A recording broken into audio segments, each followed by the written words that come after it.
રાજનીતિ સંદેશ ન્યૂઝમાં આપનું સ્વાગત છે। રાધનપુર પ્રાઇવેટ હોસ્પિટલોમાં ઘણી વખત ડોક્ટરોની બેદરકારીઓ સામે આવતી હોય છે અને જ્યારે બેદરકારી સામે આવે છે ત્યારે આ ડોક્ટરો પોતાના બળદિયા માણસો આગળ કરી અને સમાધાન કરી લેતા હોય છે। આવા પુરાવા અનેકવાર જોવા મળ્યા છે, જ્યારે ફરી રાધનપુરમાં એક ડોક્ટરની બેદરકારી હોવાનો પુરાવો સામે આવ્યો છે। પાટણ જિલ્લાના રાધનપુરમાં અઢળક પ્રાઇવેટ હોસ્પિટલો આવે છે। આ હોસ્પિટલોમાં સાતલપુર, વારાહી અને કચ્છ જિલ્લામાંથી પણ અહીંયા લોકો સારવાર અર્થે આવતા હોય છે, ત્યારે કેટલાક ડોક્ટરોની બેદરકારીઓ સામે આવતી હોય છે અને આવી બેદરકારી આવતા આ ડોક્ટરો દબાવી દેતા હોય છે। તેવા કિસ્સા અનેકવાર જોવા મળે છે। ત્યારે ફરી એકવાર કુસ હોસ્પિટલમાં જોવા મળ્યો। કુસો સર્જિકલ હોસ્પિટલમાં એક ગાંજીસરનું દર્દી પેટનું ઓપરેશન કરાવવા માટે આવે છે। આ દર્દીને પેટમાં દુખાવો થતો હોય, જેથી ક્રુઝ હોસ્પિટલના ડોક્ટર પંકજ સિન્હા દ્વારા તેની તપાસ કરવામાં આવે અને તપાસ કર્યા બાદ ખબર પડે છે કે ઓપેન્ડી છે, એટલે ત્યારે ઓપરેશન કરાવવું પડશે તેવું આ દર્દીને કહેવામાં આવે છે। આ દર્દી તૈયાર થાય છે અને ઓપરેશન કરવાથી તૈયાર આ ડોક્ટર કરે છે। આ ડોક્ટર પ્રથમ ઓપરેશન ગ્રુપમાં લઈ જાય છે અને આ દર્દીના પેટ ઉપર એક કાપો મારી અને ઓપીડીનું ઓપરેશન કરતા હોય છે, પરંતુ તેમને કોઈક વિચાર આવી જતા ત્યારબાદ ફરીથી ટાંકા લઈ લે છે। દર્દી જ્યારે ભાનમાં આવે છે ત્યારે દર્દીને આ ડોક્ટર દ્વારા કહેવામાં આવે છે કે આ ઓપરેશન મારાથી સફળ થવાનું નથી, તમારે અન્ય હોસ્પિટલમાં જવું પડશે। ત્યારે આ દર્દીના કુટુંબીજનો અને દર્દીના માથે આપ તૂટ્યું હોય તેવો માહોલ જોવા મળે છે। દર્દી ચિંતિત જોવા મળે છે। દર્દીને સમજાતું નથી કે હવે શું કરવું। આવો બધા રાધનપુર હોસ્પિટલમાં કેસ સામે આવ્યો છે। આ ડોક્ટરની બેદરકારી ગણવી કે ભૂલ ગણવી તે સવાલો છે। હાલ તો આ દર્દી ખૂબ જ ચિંતિત જોવા મળી રહ્યું છે, કારણ કે એક તરફ તેનું પેટ ચીરવામાં આવ્યું છે અને ફરીથી ટાંકા લેવામાં આવે છે, ત્યારે તેના જીવનનું જોખમ જોવા મળી રહ્યું છે।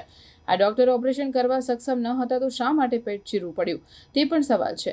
આ બાબત મીડિયા સમક્ષ જતા હવે ડોક્ટર ચિંતામાં જોવા મળી રહ્યા છે, કારણ કે તેમની બેદરકારી સામે આવી ત્યારે આ દર્દી સાથે સમાધાન કરવા માટેના અનેક પ્રયત્નો કરવામાં આવી રહ્યા છે। ત્યારે આ ક્રુઝ હોસ્પિટલમાં જતા અનેકવાર અનેક લોકોનું વિચારવું પડશે, નહીં તો આવું થઈ શકે છે। ત્યારે જોવું એ રહ્યું કે આ દર્દીની સારવાર અન્ય હોસ્પિટલમાં થશે કે પછી ફરીથી આ જ ડોક્ટર કરશે તે સવાલો છે।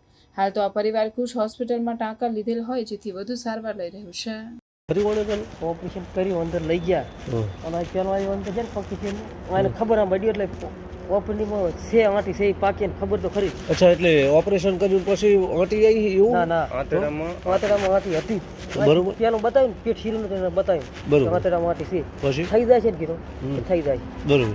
અંદર લઈ ગયા હવે કે નહીં થાય, અને કાપી લે છે પેટ ને હવે કે ના થાય। પેટ ચીર્યું ખરું? ચીરી લે આપણે ગામ ના પણ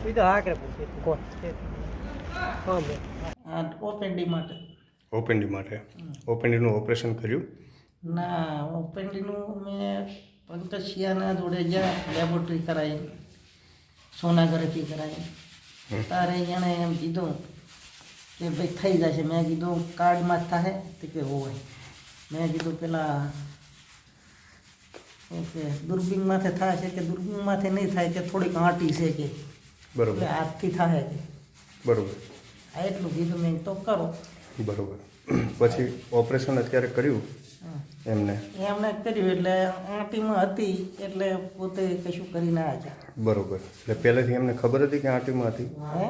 હા, ખબર હતી? પંકજબેન ખબર હતી, ખબર હતી, બરોબર। અને છતાં ઓપરેશન કર્યું? હા। પછી એમને એવું કીધું કે પછી શું કીધું એમને કે તમારે અમદાવાદ જવું જોઈએ હવે? અચ્છા, અમદાવાદ તમારે જવું પડશે એવું જ કીધું ને? બરોબર છે। શું નામ તમારું? ચાંદાભાઈ। ચાંદાભાઈ, કયા ગામના? વાંજે સર। બરોબર। કેટલા દિવસથી એડમિટ છો તમે? આજે જ એડમિટ થયા, બરોબર। અને કેટલા દિવસ રાખવાનું કીધું એમને? એ તો 3 દાડાનું કીધું હતા। હજી 3 દિવસ રાખીને પછી તમારે અમદાવાદ જવાનું અને પછી પાછું ઓપરેશન કરાવવાનું એવું? બરોબર।